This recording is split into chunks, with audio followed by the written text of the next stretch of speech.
Welcome to This Justin, the show bringing you the latest advancements in healthcare, strategy, innovation, and public policy. And now, for the fastest voice in healthcare, here's your host, Justin Barnes. Hello, everyone, and welcome to the special edition of This Justin Radio. I'm your host, Justin Barnes. Today, we're broadcasting live from the 2025 Georgia HIMSS Annual Conference at the Gulf South District in Atlanta. For those that may not remember, a group of us worked hard about 15, 16 years ago to prove that Atlanta was the health IT capital of America. We had over 300 health IT-focused companies in the metro region and still a very vibrant community today. That's why the Georgia HIMSS Chapter Annual Conference is the largest healthcare IT conference in the Southeast annually. However, before we get too far, let me welcome my co-host today, Beth Friedman, longtime friend. Great to have you back on the show, Beth. Thank you, Justin. Great to be here. That's awesome. And I know we have similar reasons to be here, and we'll dive into that here in a moment. But this actually is my 11th straight year trend broadcasting from a HIMSS annual conference. Started off in 2015 in Chicago for their annual conference, and it's been 11 years straight since then. So I couldn't be more happy, proud. Love the HIMSS family. And again, you and I will talk about, we go back almost 30 years. Yes. I think I've been attending HIMSS. I was telling Hal last night at dinner, 24 HIMSS I've been to in the last 30 years. So yeah. a lot of good times. And also to that end, we'll be broadcasting live from HIMSS 26 in Las Vegas starting March 9th next year. So look forward to seeing everybody there for sure. These events every year are phenomenal, full of thought leaders sharing best practices and key strategies to successfully navigate the future of healthcare. So look forward to that here today. Look forward to that in March in Las Vegas. For today, though, we have a great lineup of CEOs, CIOs, care providers, and visionaries. As many of you know, my goal for broadcasting live each of the years from these annual HIMSS conferences is to create an information medium that shares best practices, strategies, and actionable intelligence from the industry's leading sources and experts. My goal, along with all of my guests, will be to offer tactics and strategies to not only survive, but to thrive as you navigate your hospital, your physician practice, your company, or even your family through all these changes occurring across healthcare. It's more important than ever before that we all of us thrive and must understand how healthcare is evolving, how policy and reimbursement is shifting, and where best practice and innovation can support our efforts. We heard that clearly on Hal's early keynote this morning. So, and I know you now dive into that, and Hal will be coming up here in a moment. But I hope everybody gleans all of that over today's conference, this broadcast, and certainly many of my guests coming up. That's at least my goal. So, Beth, again, welcome. What are you most excited for today in being here? You know, you referenced it when you talked about Atlanta and Georgia. It is a healthcare hub. And for me personally, I've lived here since 97. Yep, same here. 97 when I moved here. Yeah, so it's been wonderful to see the progress, the community of HIMSS, but also the Georgia HFMA, the Georgia ACHE. There's so many associations that just have strong chapters here. Yes. We have some excellent health systems. So I look forward to supporting the community. I'm also excited to go to sessions. You mentioned best practices. Yes. I love going to sessions and hearing best practices and success at the provider organizations. So I get jazzed about that. Yeah, you and I talked about that. You were on my show a couple weeks ago, and we talked about how in some of our early days, we were very busy doing a lot of big stuff, having fun, seeing a lot of people, moving shows and conferences along and the industry along. However, we spend a lot of time now in sessions, like you and I learning. And so I love to learn. I went back to school a couple weeks ago as well personally, but I love these sessions. And a lot of it's what we do gets easier, but also it's more complicated in some ways. So you have to get in there and you have to learn. And so that's why, I think that's what we both get from these sessions and we love them. Absolutely. So that's what I look forward to today as well. Yeah, we have 3 great sessions, and I know some of my guests will be talking about that also later on. What progress are you most excited about seeing in the industry today? There's a lot of consternation, but we're finally getting some movement in some areas. But what are your thoughts on progress? I am most excited about some of the clinical areas. I had a call yesterday with the American Hospital Association, up in Chicago, and their focus this year on care redesign and clinical decision support. Hal mentioned both of those this morning. So there's some sessions here that are focused on that. So I'm really looking forward to seeing that as almost a piggyback to where I was last week. So last week, I was at the Becker's conference in Chicago, and almost every session was talking about the ambient technologies to really support our physician community in their clinical documentation. Clinical documentation has been the burden on our physicians, nurses, any clinician for decades, for a long time, whether it was handwriting, then it went into documenting in the HR, Yes. which many physicians quit about, right? Yes, They I know. retired when they had to document in the HR. Well, now these technologies are just I was so impressed. Yep. To the point where one of the speakers, he said, years ago, physicians would quit over the EHR documentation burden. Right. And now they're coming to us and saying, if you don't give us ambient, Right. we're not going to work for you and we're going to leave. Right. So it's totally flipped the conversation with this technology. So that's kind of what I'm most excited about. Yeah, and take a second there, because ambient listening technology, many of my guests throughout certainly the last year and a half have been bringing up the importance of it. John Holomka is a great friend of the show from Mayo Clinic, and almost every episode, he's been on like 4 episodes in the last year, but every time he comes on, he talks about this episode that or conversation he was having where ambient listen caught, so a doctor had the stethoscope in their ear, and but they had ambient listening going on in the background, and basically the patient did tell the doctor about one of the issues that they're having. The doctor missed it because the stethoscope was in the ear, listening to the patient's heart. Patient was talking, wasn't supposed to at a certain time, but anyhow it was. But the ambient listening picked that up, and so that actually went into the record. So just talk about how if you're not using these technologies, you actually could be susceptible to some types of malpractice, just because these are more holistic. Hal brought it up from the stage. John's brought it up a bunch of times of how there's so much peer-reviewed articles, so many best practices coming out. You cannot stay on top of this without using some type of technology, without using AI in those different components, and certainly ambient listening in the exam room, hopefully. But again, AI in general, certainly if you're doing research. And again, it's controversial, but John has brought it up a couple times as well. You could be practicing in the future, not now, but in the future, 3-5 years from now, malpractice if you're not using technology to offer the very best care to your patients. Absolutely, and to your point, that's obviously the benefit is capturing that patient conversation. Yep. A couple other things they talked about last week was they call it pajama time. It's when the clinicians go home, they have their day job, they see their patients, and then they're at home after the kids are in bed and they're doing all their documentation. That's right. So giving them their lives back, Right. Making it a career that's just more palatable and more sustainable for a family situation. That from the per human Absolutely. perspective, super excited about that. The other benefit, and I don't think they were talking about it as much with the clinician, but the back end processes that can be much better facilitated when this is all digitized Absolutely. and digitized so quickly. Right. So it's pretty exciting. Yeah, and I think about when you say pajama time, a lot of my audience, they understand what that is because they're in healthcare. But I mean, just think about the human aspect and the human side of this business of that we're all in. None of us want to go home. We work all day. You want to be with your family. You don't want to go home and call it pajama time. It sounds like a casual term, but no, it's actually you're working when you get home. It's like and job you're doing one, job two. Exactly. You're doing very serious work, Yeah. Documenting care. Mm-hmm. So if you can help the doctor with that, be more accurate, give them that time back, give that with their family. They didn't join healthcare to work 15, 20 hours a day and have that kind of pressure and stress on their shoulders. They joined healthcare because they have a lot of hearts and want to take care of their community. Yeah. And so if you're actually bringing this, hopefully this back to them Yeah. and make it much more fun, I think we'll make a lot of good A ground study there. just came out. I apologize. I can't remember who. It was just in the past few days, and they actually looked in EHR time logs to see how much time clinicians were spending in the EHR, but at home. Right. It was Scary. sad. Scary. It was 4, 6, 7 hours a night. Yeah, it was a lot. Yeah. No, and it's not a high quality of life after a while. So I guess thinking ahead, I mean, we have HIMSS coming up. I'm sure I'll see you in Las Vegas. I'll be there again broadcasting. Look forward to seeing many of these great folks here. Always a good time. Always a good time to learn, as we talked about earlier. What healthcare or digital health trends are you seeing in the industry? Hal mentioned it in his opening session this morning. Mm-hmm. So hopefully he'll chat with you about Yep. that in more depth for our listeners.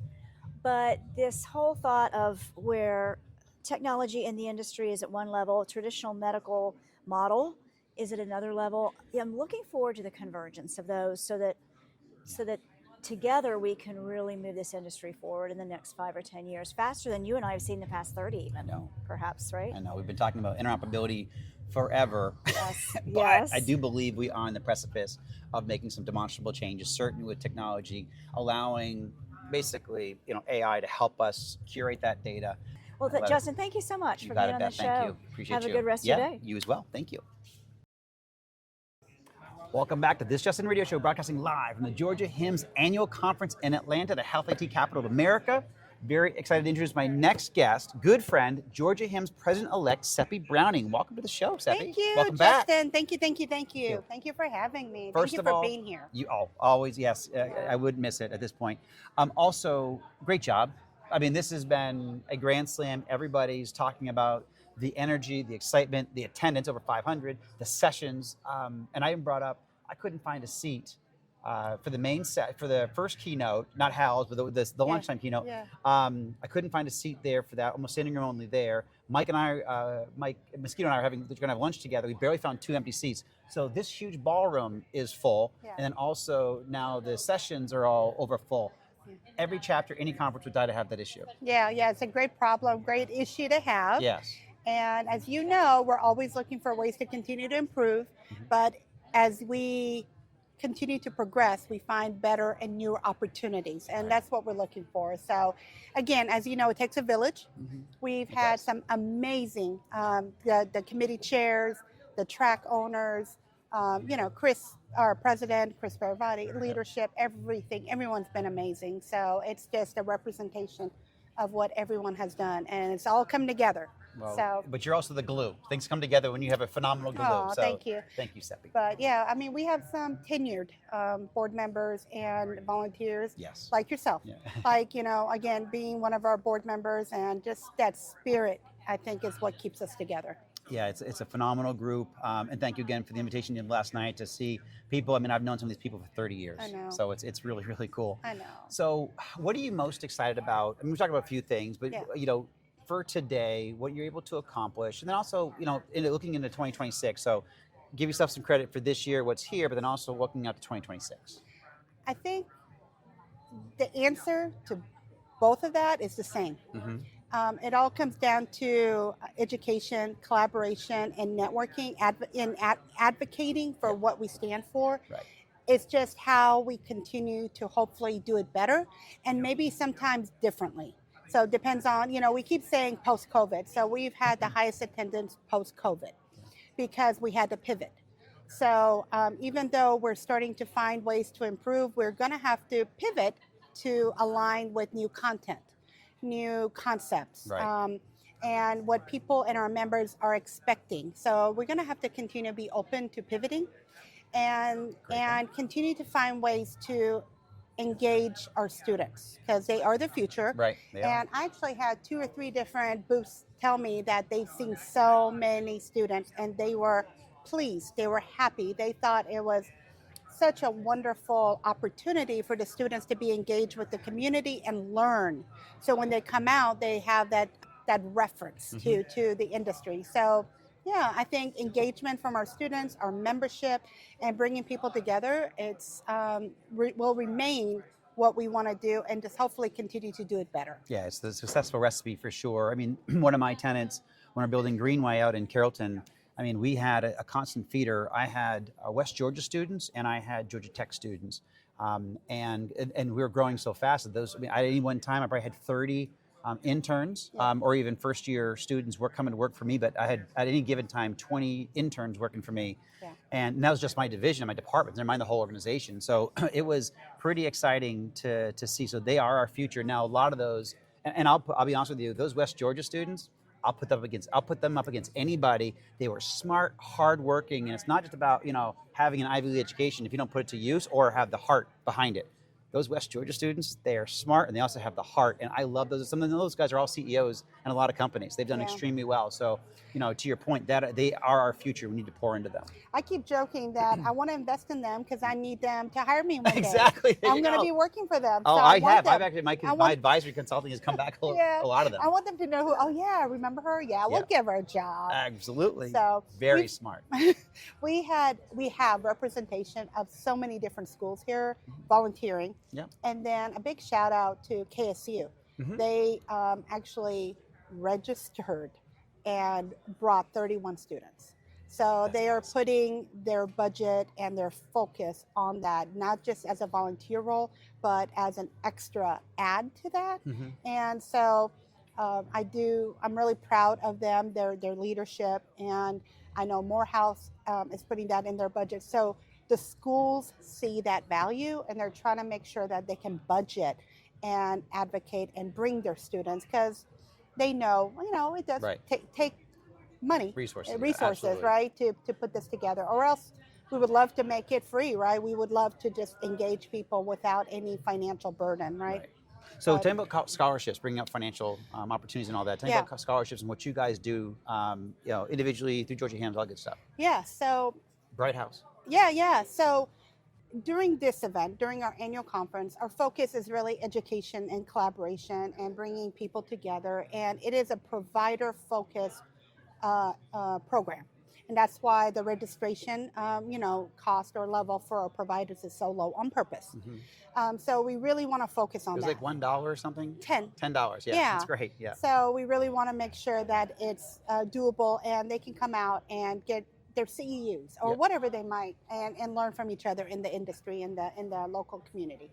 And then all this is leading to that anticipation and that excitement with our sponsor partners into our golf and gala, Right. which is the main way that we raise our funds for our student scholarships. May 17th, 18th next year? Oh, you're going to ask Yeah, me. I think it's May Okay. 7th. It's always mid-May. It is. In I 2026, yeah. I want to say 15, 16, but Yeah, it don't could be. quote me. My birthday's the 16th, so I always know it. Okay, all That's right. all I wrote on that. It's So hopefully that doesn't mean you can't come. good. We'll see. Okay. Yeah. But yeah, we take our golf and gala. That's where the funds come. But at the gala, what we do is from the money kind of captured from the prior year, we give out our student scholarships. That's awesome. So we celebrate them, give out the student scholarships, and then the very next day go right into hopefully raising some of that funds for the following year. Yep. And that's been a real focus and passion. And then you brought up Bright Hour Foundation. Yep. I am proud to say that I am an official nonprofit partner of HIMSS, so that our purpose is not another membership society or another place to get education, but it's to stack an opportunity for scholarships. So we know that a little bit of help from HIMSS or some of the other means or ways to get some scholarship money to our students is just not enough out there. So we're just trying to stack another opportunity to help with scholarships. But there's two other things we do. We do offer panel interviews to our students so that we can give that experience to them, because we know that when they get their degree and want to go out there to hopefully find a job or find their opportunity, they need to be comfortable and confident in a panel situation. And then the other one is we give some blocks of mentoring time with a lot of our seasoned board members. Yep. So they can pick who they want to kind of spend some time with. That's awesome. So yeah, I think as we get, or I should say, as I'm getting older, I think trying to find means to give back and really give a great foundation for the next generation is really something I love.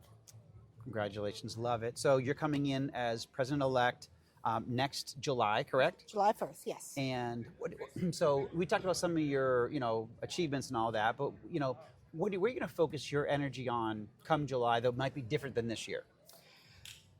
So I know what I hear from a lot of people is being open to trying things differently and doing some new stuff.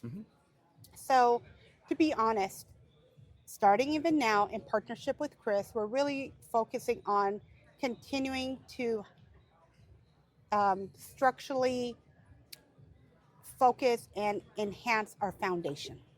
So that just like anything, I think it was Hal who said it, and also our keynote speaker, that when you have a strong foundation, then it's easier to build upon it, whether it's AI, whatever it is, or yeah. whether it's just event planning or program. So really strengthening our foundation. And I think if we can do that and continue to do that, then in the coming years, as we have new blood, as we continue to strategize where we want to go, that can be easily achieved. Because it not only takes, finances or money to do stuff, but it does take a lot of planning and time. And you want to make sure that you do something, it's sustainable, that hopefully it can be repeatable and being able to, with a volunteer board, you want to make sure that you're respectful of everyone's time and being able to really sustain, hopefully, the efforts you're putting into the chapter. So I'm not sure I have a magical answer, but I do believe in having a strong foundation so that the chapter can continue, as Hal said, remain a gold chapter. Well, Well, you've done, phenomenal job. Thank you. You know, and I can't imagine if I lived in I still will come here and serve, but I live in Florida and I'll still fly back here. It's that strong of an organization, that strong of a chapter. And I highly recommend anybody that lives in the Georgia, even the Georgia metro region or Georgia region state, join Georgia HIMSS chapter for sure. And I will say, if you're local or if you're interested to be a volunteer or be involved, it does not take a lot of time. Every meeting is virtual. It takes about 30 minutes to an hour a month, and you can be involved as little or as much as you want to be, but don't be intimidated. Don't be, worried. So if you're interested, just go to the website and get engaged. Just jump in, and we have a lot of great people that will help you and kind of answer your questions. And you'll learn a lot and get very engaged. Yeah. Sepi, as always, thank you so thank much. you, Justin. You're fantastic. I appreciate it. We'll Thank see you for soon. being here. Thank you. Welcome back to this Justin Radio Show, broadcasting live from the Georgia HIMSS Annual Conference in Atlanta, the Health IT capital of America. We are going to wrap, but before we do, I figured let's come back on air. Let's talk a little bit about what we've seen, the energy, maybe what we've learned, cool things that we've seen around. What are your thoughts for the day? A couple of the sessions I did get to were all about clinical, and so I'm excited to see more progress in the clinical side, patient engagement. Different ways we can now use technology to really talk about that consumerism in healthcare that we've been kind of discussing for the, 5, 6, 7 years, to really kind of see that come to fruition. Right. And to hear from the people that are actually implementing, the day-to-day people. So at the sort of operational level, I really enjoyed hearing those conversations. At the strategic level, I loved how you asked every guest about the trends coming up and to hear the different answers. Yeah. Really interesting. Yeah, you mentioned that before we came on air, and I think it's important to hear perspectives, but then also everybody has a little bit different answer, and so, or very different answers, and so maybe one thing will resonate with somebody else, but then also just to give you those minds thinking bigger or differently than maybe they thought in the last couple of days, couple of weeks, couple of months, about where the future of healthcare is going and how we can successfully navigate it. And that's the whole thing. If you're going to take the 26 minutes to listen to the show, hopefully you'll be able to glean out, best practices, a key strategy to help you successfully navigate the future of healthcare. It's complicated enough. It doesn't have to be more complicated. We'll hopefully give you some cheat sheets and quick shots to win. Yeah, absolutely. And the importance of meetings like this. Yeah. Oh, very true. Right?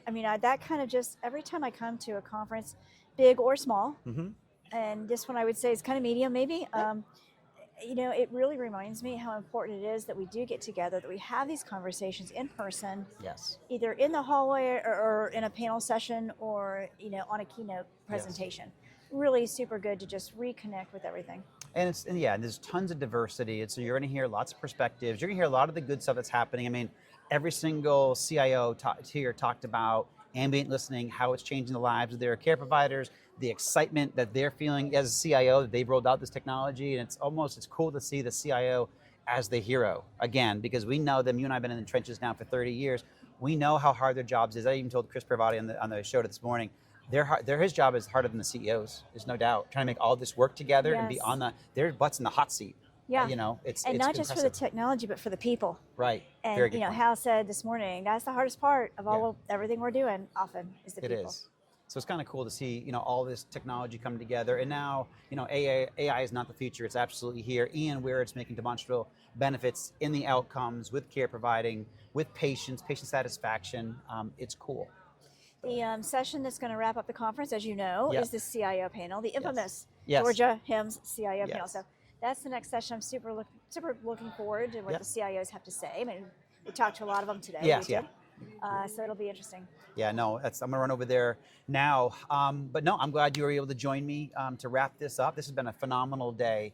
I'm glad I'm able to put this in my schedule. I'm hoping to do this every single year. I actually like this new location. This is up in this GAHIMSS South District. I've never been up here before. Yeah. But everybody has said how convenient it is to where they live. And it's a beautiful facility. It's a great facility. It's lovely. It really, truly is. Yeah. Well, Beth, thank you so much. And I will see you hopefully at a show coming up. I don't know if we're... I don't know. Well, Fall Forum. I'll probably be at the Chime Fall Forum. I'm not going to be able to be at that one. Okay. Erica on my team will. Okay. But I'll definitely be at HIMSS in Vegas next year. Absolutely. If I don't see you before then, I'll see you there. You will. March 9th in Las Vegas, 2026, HIMSS 26. And we will be on Podcast Row. Absolutely. With health Here Now Radio. You got it, Healthcare Now your Radio show. and Health Podcast Network and the whole Yes. crew and all the HIMSS team. It'd be a lot of fun. We'll have a good And time. I'll probably have some of my show on there, and perhaps even Gil will as well. I hope absolutely will. And then let's talk about strategy, but other things we talked about continue to elevate the authoritative voice. Yes, So. as a matter of fact, maybe I'll have you interview me about that. Would love that. Finn has become quite the expert in that, using our London team to talk about the change from SEO to GEO. Yeah. And how the answer engines are going to be looking for expert voices, authoritative voices going forward. Fantastic. Love that. And well, just so you know, that is actually how we set up internally to my private company, our LLM, to pull only from those types of voices. And to what you brought up today, but it goes back to, you need to know your foundation. We talked about this on air a couple weeks ago even. In the playbook that I published, talk about, you need to set up your AI foundation, your large language model, because you want to pull from, peer-reviewed articles, know the content, expert, fact-based, evidence-based medicine, or whatever trusted source, because so that's, it goes back to feed that strategy. A lot of people have not set these up that way, and so it's very important that you do for that exact reason. And that's, I'll wrap up on my last comment, is that I do see this organization, the Georgia HIMSS, as a trusted source. Absolutely. The level of this conversation today has been actually magnanimous. So again, Beth, thank you so much. You're welcome. And thank you to all my show participants, and certainly the people here in the crowd, the listeners, all of my AMD and AWS are great supporters, and certainly Beth Friedman, Finn Partners, you guys are amazing, and the entire HIMSS Georgia board and leadership team for the opportunity to broadcast every single year here. And again, thank you to all my listeners. Please tune in weekdays at this show broadcast 2:30 p.m. Eastern, 11:30 a.m. Pacific. As always, you can find me on LinkedIn at Justin T. Barnes, or track me on Twitter at HAT Advisor, and use the hashtag #ThisJustinRadio so we can respond to your comments from the show. If you missed any of this episode or want to hear more, all my shows are posted on YouTube, Spotify, Apple iTunes, Amazon Music, Megaphone, SoundCloud, iHeartRadio, and TuneIn. You're everywhere, like Roy Kent. Exactly. Yeah, right. That's great. Thanks, everyone, and that's a wrap. Have a great rest of your day.